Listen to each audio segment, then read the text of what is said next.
स्वच्छता ही सेवा कार्यक्रम के तहत जल जीवन हरियाली कार्यक्रम आज बनमनखी कार्यपालक सभागार में किया गया। इस कार्यक्रम में अध्यक्षता कर रहे थे बनमनखी नगर परिषद की सभापति संजना देवी और संचालन कर रहे थे कार्यपालक आदित्य कुमार। इस कार्यक्रम में उपसभापति के साथ साथ नगर परिषद बनमनखी के सारे वार्ड पार्षद मौजूद थे। कार्यपालक आदित्य कुमार ने जल जीवन हरियाली के कार्यक्रम पे कहा कि मिशन JJH और बिहार सरकार के ग्रामीण विकास के अंतर्गत सोसाइटी पंजीकरण अधिनियम 1860 के तहत पंजीकृत कर स्वायत्त निकाय है। सोसाइटी राज्य सरकार के समग्र प्रशासनिक नियंत्रण में है। यह एक महत्वाकांक्षी बहुहितधारक कार्यक्रम है जिसका उद्देश्य जलवायु संधारण, जल निकायों का संरक्षण और कायाकल्प करना तथा जल प्रदूषण मुक्त रखना, भूजल स्तर को बनाए रखना, पर्याप्त जल उपलब्धता सुनिश्चित करना, जलवायु अनुकूल कृषि, ऊर्जा संरक्षण आदि करना तथा लोगों में जलवायु जागरूकता को बढ़ावा देना है।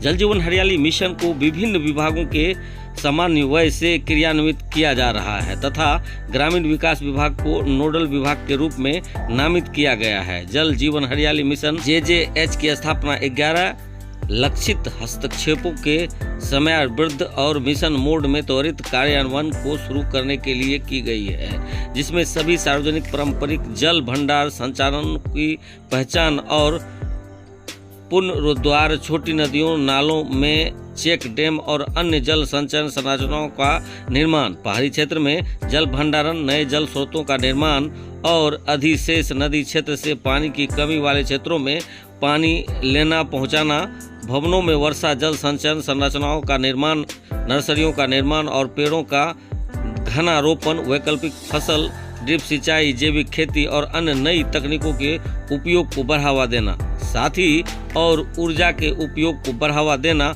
और ऊर्जा के संरक्षण को प्रोत्साहित करना शामिल है। जल जीवन हरियाली मिशन भारत के नागरिकों को अपने लोगों के वादे के अनुसार अधिक टिकाऊ भविष्य की ओर अपने मार्ग पर फिर से प्रतिबद्ध होने और प्रयास करने का एक बड़ा अवसर प्रदान करता है। JJH मिशन के घटकों को परिस्थितिक संतुलन बनाए रखने के लिए सावधानी पूर्वक डिजाइन किया गया था, जो अब जाके धरातल पर दिखाई दे रही है।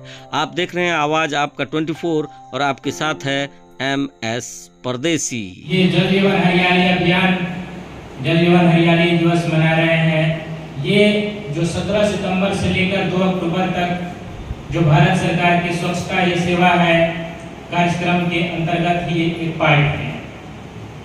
स्वच्छता ही सेवा है।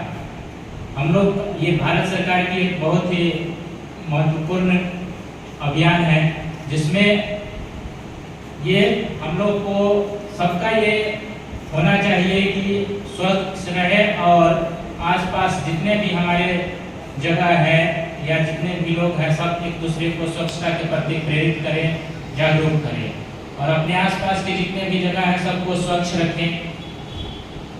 मूल रूप से नगरपालिका का ये उद्देश्य है कि अपने क्षेत्र को स्वच्छ बनाए रखें। तो हम लोग को एक दूसरे के साथ मिलकर अपने आसपास के परिवेश को स्वच्छ बनाना है। जब तक हम लोग स्वच्छ नहीं अपने आप को बनाएंगे, अपने शहर को बनाएंगे, तब तक स्वस्थ नहीं रहेंगे, क्योंकि बच्चे ही देश के भविष्य होते हैं। और बच्चे को प्रेरित करने के लिए सबसे पहले हमको अपने आप को सुधारना होगा। जब हमारा देखा देखी बच्चे अनुसरण करते हैं, जब हम अपने आसपास के क्षेत्र को, जगह को स्वच्छ रखना शुरू कर देंगे तो उनका बहुत ही अच्छा प्रभाव हमारे बच्चों पर भी पड़ेगा और जितने भी हमारी जनरेशन है उस सब पर पड़ेगा। मूल रूप से हम लोग का ये उद्देश्य होना चाहिए कि हम खुद को शुरुआत करें, अपने से शुरुआत करें, ताकि इसका प्रभाव हमारे आसपास और हमारे आने वाली पीढ़ी पर पड़े और वो भी अपने परिवेश को स्वच्छ और सुंदर बनाएं। स्वच्छता ही सेवा के साथ साथ आज अंतर्राष्ट्रीय वृद्धजन दिवस भी है। अंतर्राष्ट्रीय वृद्धजन दिवस भी मनाया जा रहा है। हम लोग को अपने अपने बुजुर्गों के प्रति श्रद्धा भावना रखना चाहिए। आजकल ये ट्रेंड हो गया है कि जब भी घर में बुजुर्ग होते हैं उसको वृद्धाश्रम में ही छोड़ दिया जाता है, लेकिन ये उद्देश्य नहीं होना चाहिए। हम लोग को सबको उस समय से गुजरना है। हम लोग की ये कोशिश होनी चाहिए कि हम अपने बूढ़े बुजुर्ग माता पिता की सेवा करें और अपने घर में ही रखकर उनकी सेवा करें, ताकि उनको ये नौबत नहीं आए वृद्धाश्रम में जाएं। अभी हम लोग यहाँ से चलकर वृक्षारोपण का कार्य करेंगे। और एक सूचना ये है कि कल 2 अक्टूबर गांधी जयंती के शुभ अवसर पर स्वच्छता ही सेवा कार्यक्रम मनाया जाएगा, जिसमें हम लोग सबको श्रमदान करेंगे स्वच्छता के प्रति। तो आप सभी लोगों से अनुरोध है कि आप लोग सभी को नियत समय पर आने का कष्ट करेंगे। और हम लोग अपने सफाई कर्मी को सम्मानित भी करेंगे, उनको प्रशस्ति पत्र भी कर देंगे। तो हम लोग जल जीवन हरियाली यानी जल और हरियाली और जीवन को बचाने के उद्देश्य से हम लोग वृक्षारोपण का कार्य भी आज हम लोग करेंगे। धन्यवाद।